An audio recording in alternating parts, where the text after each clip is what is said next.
Hello, I'm Bud McCord. I'm here in Brazil, South America. It's time for another devotional thought with author Stanley Jones. I hope you're prepared to continue this dialogue about spiritual growth, how it works, where it comes from, why we need to continually keep growing in the spiritual realm.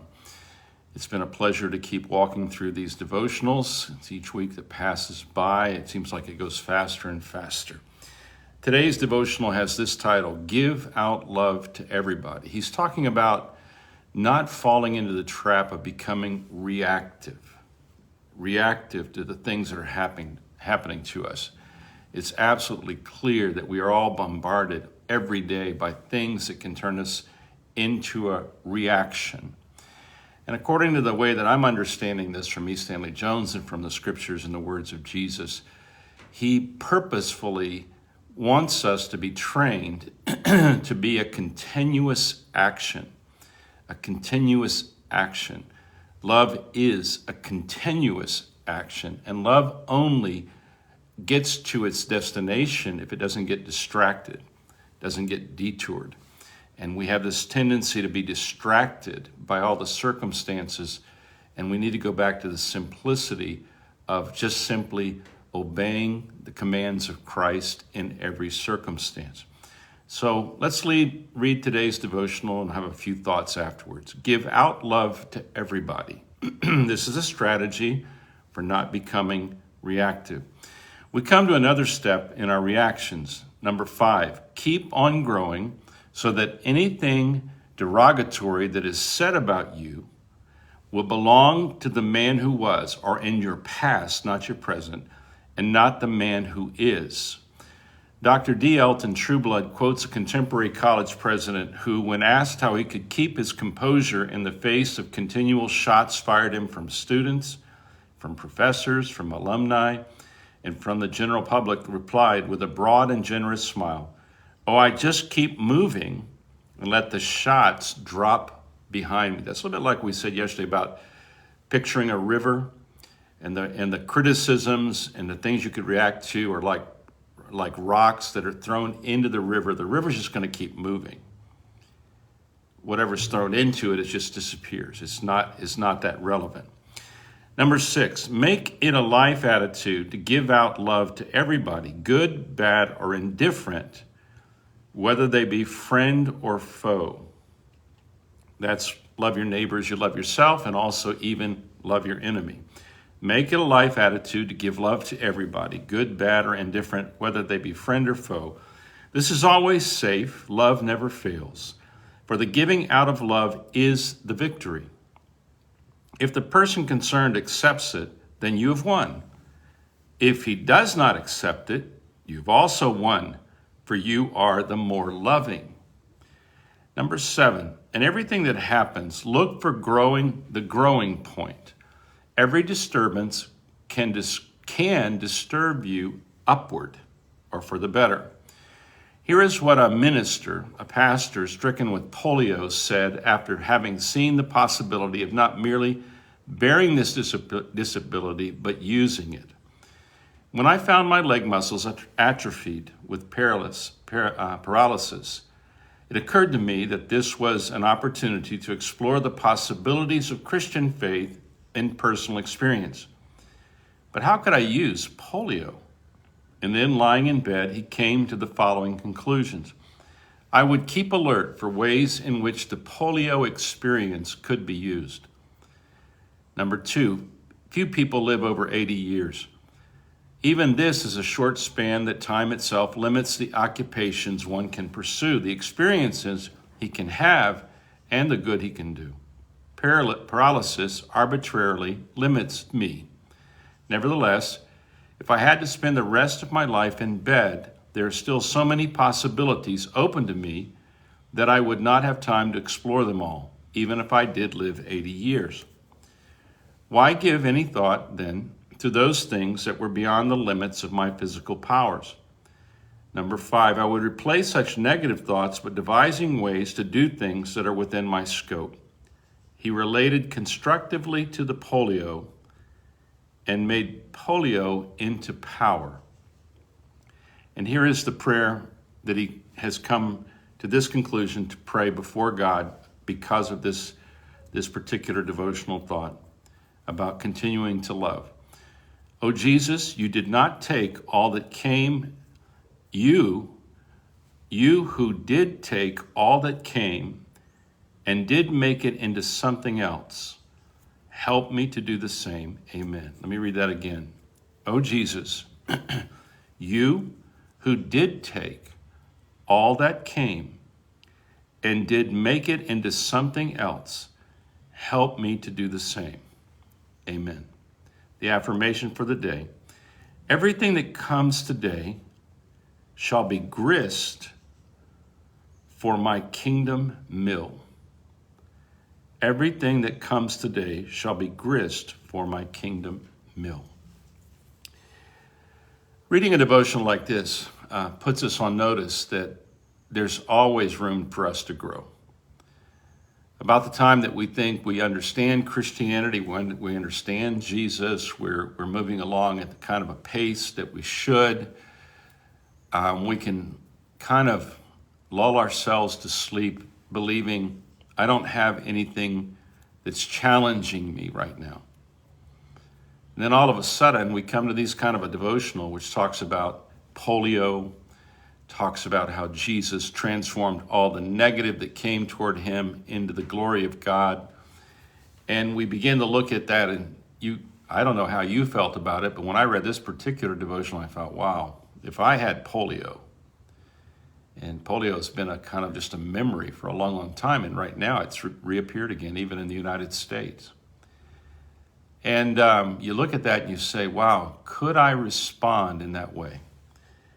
Well, let me give you a few ideas that came to me as I was reading this devotional, preparing to read it here with you. It was no accident that Jesus kept his first disciples in perpetual movement. It was no accident that Jesus kept his disciples in perpetual movement. The whole time that his disciples were with them, Jesus himself said that he didn't have a place to lay his head. He didn't have a home. He didn't have any material pleasures that were around him that were his. He could call his own. He never had a place where he could escape. The characteristic of his life, the moment he began to walk with his disciples, is he walked all the way to the cross, through the cross, out of the tomb. So perpetual movement is a right way to think about spirituality. And the changing circumstances are an environment in which we move through. Another devotional author, Oswald Chambers, says, God orchestrates our circumstances to educate our faith. God orchestrates our circumstances to educate our receptivity. Receptivity from God, which is faith, that God is and he's a rewarder of them that diligently seek him. Receptivity is the exact opposite of reaction. Another thing is, how do we define success? Now, if you remember that he said the president of a university being severely attacked, he said, I just keep moving and let the criticisms fall behind me. We have to define what success is. And there is a sense in which in spirituality, moving forward in love and as love is the definition of success. My definition of success for the Christian is taking love's next step. Taking love's next step. So I'm living today just like you're living today. And I will face all during this day opportunities to be distracted, to be offended, to be maligned, or to be praised, or to be imitated, whatever my mix of things are going to do today. I have to remember that I must always be doing what love needs to do next. What love needs to do next. So I have developed for myself, I like to ask questions directly to Jesus. And I really believe that, Jesus knows me. I believe he knows you.